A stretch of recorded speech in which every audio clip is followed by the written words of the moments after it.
శివుడంటే పిలిస్తే పలికే దైవం. శివుడంటే అభయంకరుడు, భక్తజన ప్రియంకరుడు. ఆపత్కాలంలో శంభో శంకర అంటే ఉరుకుల పరుగుల వెంట వచ్చి రక్షించే రక్షకుడు. ఉండేది లింగాకారం, మహత్యం చూపడంలో అనంతాకారం. శివుణ్ణి కొలిస్తే ఆపదలు మటుమాయం.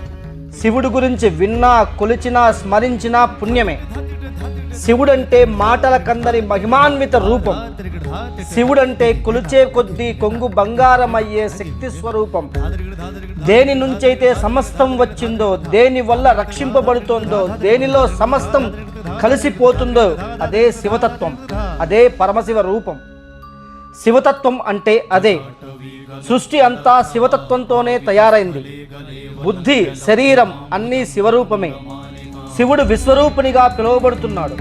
విశ్వరూపుడంటే సమస్త విశ్వం అతని రూపమే అని అర్థం.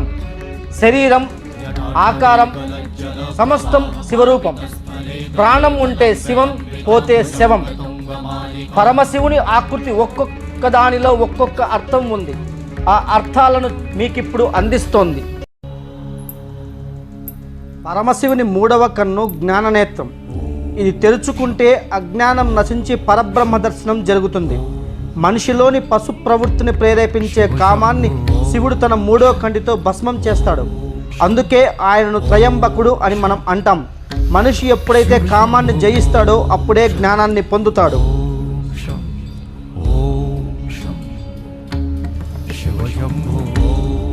మనిషిలోని అజ్ఞానాంధకారాలు, మాలిన్యాలు, సత్వరజో తమో గుణాలు, అరిషడ్వర్గాలను త్యజిస్తే మిగిలేది స్వచ్ఛమైన మనసు. పరమశివుడి ధవలవర్ణం స్వచ్ఛతకు సంకేతం.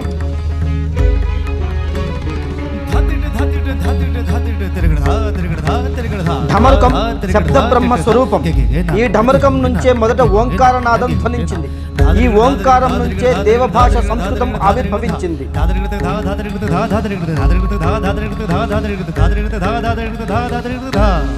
పరమేశ్వరుడు శిరస్సును అలంకరించిన చంద్రవంక మనోనిగ్రహానికి ప్రతీక. చంద్రమా మనసో జాతః అనేది వేదవాక్యం. చంద్రుడిని నియంత్రించగలిగితే మనసును స్వచ్ఛంగా ఉంచుకోవచ్చు. అందుకే చిత్తచాంచల్యం ఉన్నవారు చంద్రశేఖర రూపాన్ని ఆరాధిస్తే మంచిదని పెద్దలు చెబుతారు.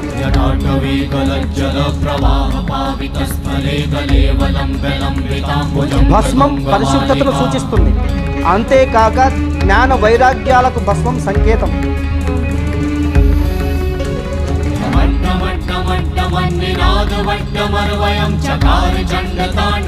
తల మీదున్న గంగాదేవి శాశ్వతత్వానికి ప్రతీక.